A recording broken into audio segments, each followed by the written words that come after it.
이번 영상은 앞서 말씀드렸다시피 영화 바바둑의 감상평 영상입니다. 혹시 영화 줄거리 영상을 보지 않으신 분들은 줄거리 소개편을 먼저 보시길 추천드립니다.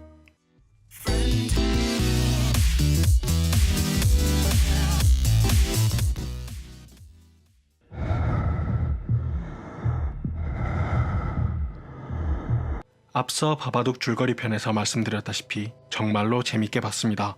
개인적으로 저는 확실한 결말보다는 적당한 열린 결말을 좀 더 좋아하는 편입니다. 물론 단단한 스토리 전개가 있다는 전제하에서입니다. 확실한 결말은 매짐이 있어 답답하지는 않지만 결말이 확실하기 때문에 아무래도 영화를 한 번 더 생각하고 곱씹는 재미가 없고 스쳐 지나가는 영화로 많이 남는 것 같습니다. 하지만 열린 결말 같은 경우에는 영화를 볼 때보다 오히려 영화가 끝나고 나서 더 많이 영화에 대해 생각하고 나름 스스로 분석하게 되고 그 한 번 더 곱씹는 재미를 저는 매우 좋아합니다. 이번 바바둑 같은 경우에도 어떻게 보면 바바둑은 지하실에 봉인되고 아멜리아와 사무엘은 행복하게 살았습니다 라고 결말이 맺어지는 것 같아 보이지만 좀 더 다르게 생각해보면 바바둑의 정체는 무엇이었으며 나름 그렇게 악마 같은 존재로 나타났던 바바둑이 아멜리아가 정신을 차리고 바바둑과의 기싸움에서 이겼다는 이유만으로 지하실로 도망치고 그곳에 계속 머무르는 것일까? 라고 의문을 가질 수 있습니다. 만약 이 영화가 컨저링 유니버스와 같은 확실하게 오컬트의 요소를 뚜렷하게 잡고 진행했더라면 영화 바바둑의 결말은 닫힌 결말이었다고 저는 생각합니다. 그런데 장르를 확인하지 않고 포스터와 줄거리만 보고 당연히 오컬트 영화 쪽일 거라고 생각하고 보았는데 영화가 진행됨에 따라 이 영화는 100% 공포 드라마 장르일 거라고 저는 확신했습니다. 사실 영화 바바둑에서 무서운 존재는 바바둑이 아니라 아멜리아가 겪고 있는 남편을 잃고 혼자서 생계와 육아, 이 도망칠 수 없는 환경과 책임이 바로 영화 바바둑에서의 진짜 무서운 존재입니다. 아무래도 제가 말씀드리는 소개 영상은 93분짜리의 영화를 10분대로 압축해서 말씀드리는 것이다 보니 주인공들이 표현하는 감정이나 행동을 전부 다 전달해 드릴 수는 없습니다. 나름 대사나 화면 중간중간 최대한 이 영화의 주제라고 생각하는 부분을 스포일러 없이 전달해 드리려 노력은 하지만 직접 영화를 보는 것보다는 당연히 전달력이 부족합니다. 영화 바바둑에서 바바둑은 사실 제대로 모습을 보여주는 건 3번 정도밖에 되지 않습니다. 처음부터 끝까지 영화가 가장 중요하게 보여주려고 노력하는 것은 바바둑이 아니라 아멜리아가 겪는 정신적인 스트레스와 피로도입니다. 영화 초반에는 사무엘에게 동화책도 읽어주면서 나름 평범한 어머니의 모습을 보여주다가 이후 사무엘이 사고를 치고 동생 클레어가 자신을 이해해주기는커녕 오히려 무시할 때, 그리고 TV나 실제 커플들이 애정 표현을 할 때 그 모습을 부러운 듯이 바라보면서 남편 샘의 죽음을 다시 한번 느낄 때, 이 모든 순간이 하나하나 지나갈 때마다 아멜리아의 모습은 조체해지고 멘탈이 무너지고 있다는 것을 아주 명확하게 영화는 전달해줍니다. 특히 아멜리아를 연기한 배우 애쉬 데이비스가 너무나도 완벽하게 몰입한 연기를 통해서 보는 사람으로서 아멜리아를 향한 애처로운 감정이 자연스럽게 들도록 만들어줍니다. 즉 제가 생각하기에는 영화 바바둑에서의 바바둑은 컨저링 유니버스에서 등장하는 수녀 악마나 에나벨 같은 존재가 아닌 아멜리아의 극에 달한 스트레스, 막중한 책임감, 그리고 사랑하는 남편을 사무엘이 태어나는 날 교통사고로 잃은 상실감에서 발생한 히스테리와 인격장애를 영화에서 실체화하여 은유적으로 표현한 것이라고 저는 생각합니다.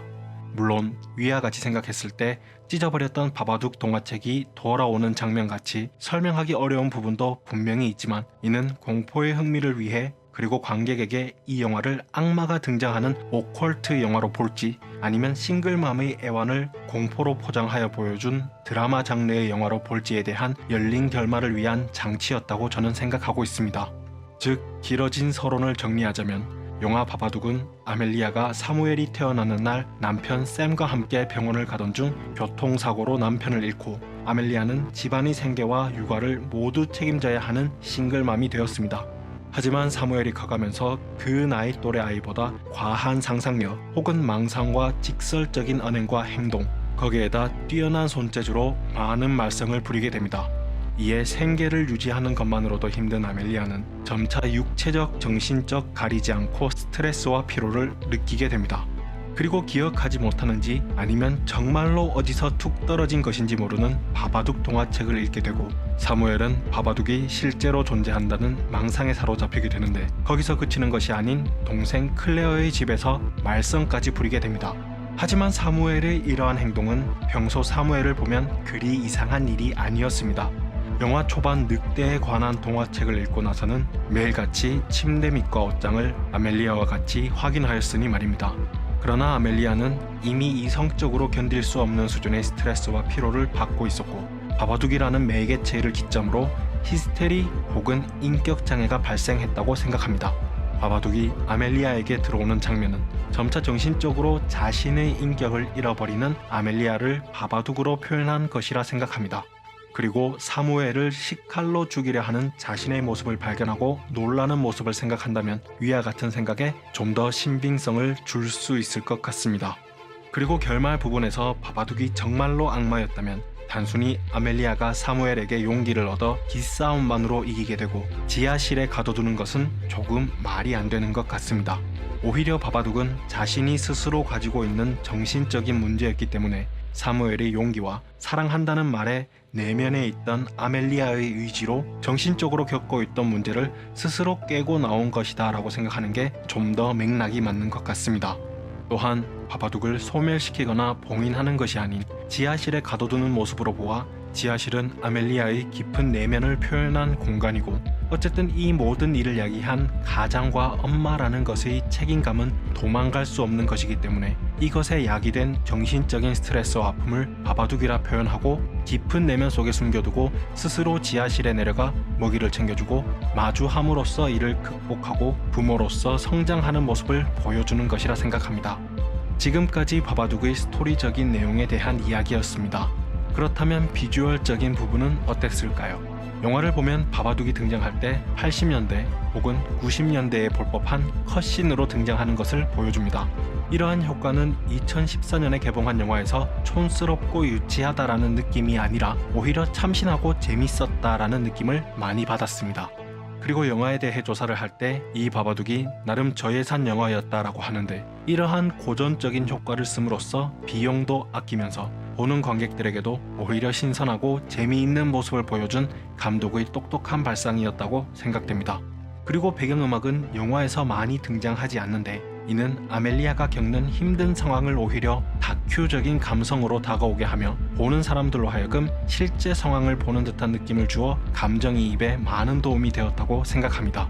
그래도 단점을 찾아보자면 사무엘 역을 연기한 아역 배우의 연기와 결말 부분에서 나오는 CG와 특수 효과의 어색함이 있긴 하였지만 말 그대로 아역 배우이기 때문에 아멜리아와 같은 연기를 바라는 것은 욕심일 것이고 약간의 어색한 CG나 특수 효과 등은 워낙 탄탄한 내용 전개로 인해 극의 몰입에 방해를 줄 정도는 아니었습니다. 오컬트를 가장한 사랑하는 남편을 잃고 홀로 생계를 유지하면서 노래 아이들과는 다른 아들의 육아까지 모두 전담해야 하는 싱글맘의 애환과 정신적인 성장 과정 또한 보여준 공포 그리고 드라마 장르 영화라고 저는 생각합니다. 세상의 모든 어머니들에게 다시 한번 존경의 박수를 보내면서 지금까지 영화 바바둑의 감상평이었습니다. 재밌게 보셨다면 좋아요, 구독, 댓글 부탁드립니다. 그럼 오늘은 여기까지. 뿅.